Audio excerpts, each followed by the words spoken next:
цениме дека постои во старата регулатива, меѓутоа е вклучено и во новото законско решение, особено во членовите 165 од новиот закон, стои одредба дека операторите на енергетските системи имаат право да влегуваат во домовите и да вршат контрола на мерните уреди.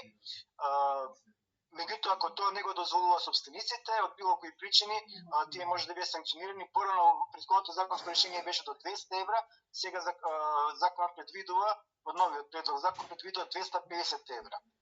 Цениме дека ваквите решенија и во претходниот и во овој предлог на закон за енергетика не се во склад со уставот, бидејќи ваквите работи, особено кога се работи за комерцијални потреби, треба да се решават облигаторно.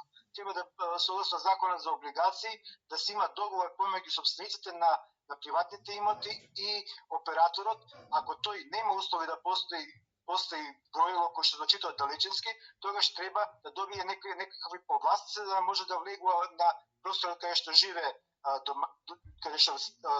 домакинството, живее граѓанинот, а ако евентуално не се согласува граѓанинот, тоа ќе е обрзан комерцијалниот оператор да си постави броило кој што може да го читува од далечина.